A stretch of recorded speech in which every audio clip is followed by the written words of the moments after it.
E aí pessoal, beleza? Meu nome é Pedro Franzotti Aldá e esse vídeo é um patrocínio da disciplina de História da Computação. Minha experiência, eu estou cursando Sistema de Informação no FMT, se Deus quiser daqui a pouco me informo. Essa disciplina é uma turma de 2018/2 pelo professor Roberto, então a culpa desse vídeo é dele, qualquer coisa reclama com ele. Por que estudar História da Computação, né? Essa disciplina ela é fornecida para o primeiro semestre dos alunos do curso de Sistema de Informação, mas eu acabei não fazendo no primeiro semestre, porque eu achei muito chato o tema, e acabei deixando para fazer depois. E isso foi muito importante para mim, porque eu pude absorver muito mais informação nessa disciplina de História da Computação por saber de mais conteúdos. Você consegue entender melhor a evolução da computação, né? Eu achei isso bem interessante. Então, nesse vídeo, a gente vai tentar trazer um recorte dessa evolução da história da computação. Então, para a gente falar sobre história da computação, o que é um computador, afinal de contas, né? O que consiste em um equipamento ser um computador ou não? Eu peguei uma definição aqui da Wikipedia, que ela é simples e objetiva. Então, um computador é uma máquina capaz de fazer variados tratamentos automáticos de informação ou processamento de dados. Essa conceituação genérica ela é muito interessante pelo seguinte motivo. Qual foi o primeiro computador? Então, o que vem na sua mente quando fala primeiro computador? Você deve pensar naqueles primeiros computadores da NASA e tudo mais, aquelas coisas arcaicas, enormes, gigantes e cheia que dava problema. Mas não. O primeiro computador que se tem registrado é o computador de Anticitra. Ele é um artefato que foi encontrado perto da ilha de Anticitra e os estudos apontam que essa aqui é uma réplica dela construída. Os estudos apontam que esse computador de Anticitra ele foi desenvolvido para fazer o cálculo das fases da Lua, dentre outras posições dos astros no céu da Terra. Então essa projeção das fases da Lua era muito importante antigamente, porque muitas ações eram tomadas com base na Lua cheia, Lua nova, Lua minguante. Então até hoje em dia pessoas gostam de cortar cabelo na Lua crescente. Você vê como é que a Lua tem influência sobre as nossas vidas hoje. Imagina como era 2000 anos atrás. Esse documentário, O Primeiro Computador do Mundo, está disponível no History Channel, está disponível no YouTube. Quem produziu foi o History Channel. É muito interessante. Um segundo computador que eu achei bacana de falar foi La Pascaline, que foi desenvolvida por Blaise Pascal em 1642. Esse computador, ele basicamente tinha aqui você fazia a posição dos números, tá? E por dentro ela é cheia de engrenagem que fazia soma e subtração de números. Então, basicamente isso. Foi a primeira calculadora, resumindo, né? Mas é interessante notar que isso daqui, isso aqui era feito de metal, tinha uma cápsula de madeira. Um documentário fala bastante. Isso não vai na tomada. Então a gente tem que desmembrar, desassociar computador à eletricidade. Computador, de novo, o que é um computador? É uma máquina capaz de fazer variados tipos de tratamento automático de informação ou processamento de dados. Então uma máquina que processa dados. Então, aí a gente chega no nosso grande personagem nessa apresentação, Alan Turing. Então, teve até um filme sobre ele, né, que é Enigma, né, falando sobre o nome do filme é O Jogo da Imitação, que fala sobre a máquina Enigma que ele desenvolveu durante a Segunda Guerra Mundial. Então, ele desenvolveu uma teoria da máquina de Turing. Essa máquina de Turing é uma máquina teórica para se construir como deveria ser um computador para se resolver qualquer tipo de problema. Então vamos descrever essa máquina de Turing. A princípio, essa máquina de Turing tem uma fita. Tá? É uma fita que você pode registrar nessa fita um alfabeto. Nesse exemplo aqui, que a gente vai colocar, a gente tem o alfabeto 0, 1 e o vazio. Tá? Vai ter um desenho daqui a pouco. A gente tem um cabeçote que pode ler ou escrever nessa fita. Tudo bem? Então ele pode ler o 0, se tiver o 0, você pode ler o 1, ou escrever o 1, escrever o 0. Essa nossa máquina de Turing, ela também vai ter um registrador de estado, S1, S2, S3, S4, pode ter mais estados, S5, S6. E ele vai ter uma tabela de ação. Vamos pegar aqui, ó. Essa animação aqui para antes. Então a gente tem uma fita, ela é infinita para cá, ela pode ser infinita para lá também. Esse aqui é o nosso cabeçote. Então perceba que o nosso cabeçote está nessa posição, ele está lendo 0. Se ele estivesse nessa posição, ele leria 1. Ele estando nessa posição, ele pode escrever tanto 0 quanto 1, quanto vazio. Tá? Então, esse cabeçote, que é o nossa máquina de Turing, assim dizer, ele pode ter um estado S2, como eu disse. Então ele vai lendo, mudando, alterando os estados. A gente vai ter um exemplo. E a tabela de ação. Como que esse cabeçote, que essa máquina de Turing, vai se comportar? Ele deve ir para a direita, deve ir para a esquerda, ele deve escrever 1, não escrever 1. O que ele tem que fazer?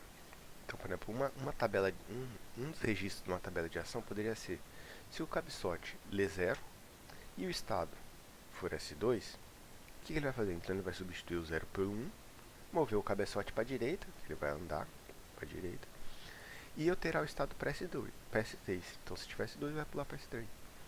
Então, basicamente, essa é a constituição dessa máquina de Turing. Vamos pegar um exemplo, por exemplo, de uma máquina de Turing. Então, a gente vai adotar essa estrutura para resolver um problema. É um problema simples, lógico, mas ele exemplifica bem. Então, pegamos uma máquina de Turing a seguir que tem um alfabeto. Ele pode escrever vazio e 1. São essas duas coisas que a máquina pode ler. Aqui ele chama de branco, né? O que essa máquina vai fazer? Ela espera uma série de 1s na fita, com o cabeçote inicialmente no 1 mais à esquerda. E duplica. Vou pegar aqui, ó. Vamos baixar tudo já? Então ele espera uma série de 1s na fita. Uma série de 1 na fita. Aqui no caso tem 3 1s. Com o cabeçote inicialmente no 1 mais à esquerda. E duplica o 1s com um vazio no meio. Então tinha 3 1s, botou um vazio e colocou 3 1s. Então, esse cabeçote ele vai ter os estados de S1 a S3, né? Então aqui a gente tem a fita, escreve 1 a 0, 1 no vazio. A gente tem um cabeçote, pode ler e escrever. Aí falta só a gente falar, tem um registrador de estados, e falta só falar sobre a tabela. Então, como que vai ser a tabela de ações para esse? Essa aqui são as 9 regras que nossa máquina de Turing tem que ter para eles fazer com que saia disso e chegue nisso. Tá? Então vamos lá. Como que é essa regra? Essa regra vai se basear então, como a gente viu o exemplo, no estado atual e no que ele está lendo. Baseado nessas duas coisas, ele vai tomar a ação de escrever, de mover e de mudar o estado. Então nesse caso aqui, ó, ele está no estado S1, está lendo 1. Estado S1 lendo 1, ele vai escrever vazio e se movimentar para a direita e alterar o estado para S2, que já é esse próximo exemplo aqui. Então aqui, nesse exemplo aqui, a gente estava com 3 1s, né? Para encurtar um pouco a história, a gente vai fazer com 2 1s. Então, sempre saindo do 1 mais à esquerda, no estado inicial S1. O 1, então ele está no estado S1, lendo 1. Estado atual S1, lendo 1. Ele vai escrever, ele vai aplicar a regra 1, né? Ele vai escrever vazio, andar para a direita, estado S2. Então tá lá. Ele vai escrever vazio nessa posição onde ele estava. Escreve vazio, anda para a direita e muda para S2. Pegou? Estava aqui, escreveu vazio, escreveu. Andou para a direita, andou. Mudou o estado para S2. Então, baseado nessas condições, a gente vai tomar as ações. Lembrando que sempre vai escrever antes de andar, né? Que senão dá. Passo 2. Então, ele pulou para esse estado. S2. S2 lendo 1. S2 lendo 1. O que ele vai fazer? Ele vai escrever 1, andar para a direita e S2. Escrever 1, andar para a direita e manteve o estado S2. Agora, nesse estado aqui, o que a gente deve fazer? S2 com vazio. S2 com vazio, escreve vazio, pula para a direita e estado S3. Escreve vazio, pula para a direita e estado S3. Agora nesse estado, o que a gente tem que fazer? S3 vazio. S3 vazio, ele vai fazer o que? A máquina. Escrever 1, andar para a esquerda e alterar o estado para S4. Então ele vai escrever 1, andar para a esquerda e pular para o estado S4. Escreveu 1, andou para a esquerda, pulou para o estado S4. Agora nessa situação, o que ele faz? S4 lendo vazio. S4 vazio é escrever vazio, andar para a esquerda, pular para o estado S5. Vazio, esquerda, S5. Vazio, andou para a esquerda, S5. Então perceba que a nossa máquina, o difícil da nossa máquina é escrever essas regras, para com que a gente saia, consiga atingir o nosso objetivo. Nesse estado, vamos lá, S5 lendo 1, S5 lendo 1, ele vai escrever 1, andar para a esquerda e manter S5. Escreveu 1, esquerda, S5. Escreveu 1. Opa. Aqui. Escreveu 1, andou para a esquerda, S5.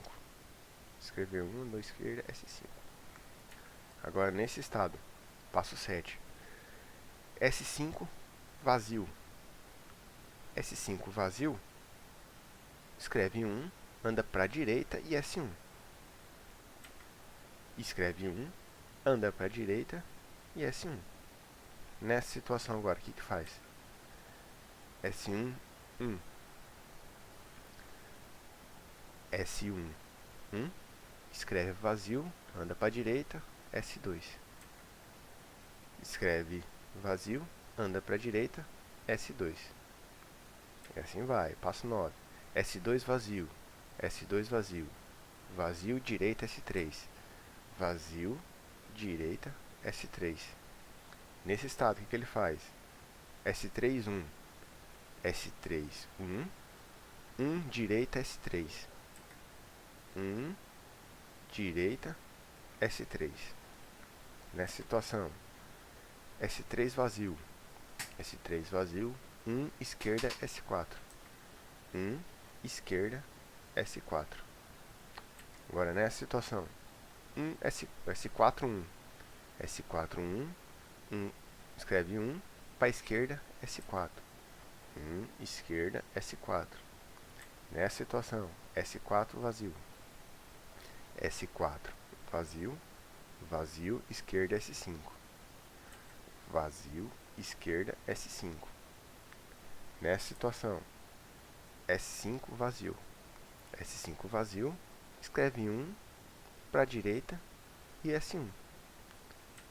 Escreve 1 para a direita e S1. E agora, qual regra a gente vai aplicar aqui? S1 vazio. S1 vazio não tem. Não tem essa regra. O que vai acontecer com ele? O programa para. Na hora que ele atinge uma situação em que ele não está prevista, a nossa máquina de Turing para. Por que ele parou? Porque ele já conseguiu atingir o objetivo dele. Inicialmente era 2 1s, e agora ele tem dois uns, um vazio e dois uns. Então, esse conjunto de regras consegue atingir o nosso objetivo. Isso é uma máquina de tudo. Normalmente, o que é um computador? A gente tem que utilizar a história para poder compreender um conceito novo também. Então, o computador é aquilo capaz de manipular dados. Então, ela pode ser eletrônica ou não. Nesse caso aqui, ela é uma máquina conceitual, basicamente conceitual. A implementação desse tipo de máquina, com fita, cabeçote, fazendo leitura, ela pode ser de qualquer tipo. Eletrônica, se você conseguir fazer isso por engrenagem, pode ser feito também. O importante é entender que é o processamento de dados. Tudo bem? Esse vídeo fica por aqui. Até mais.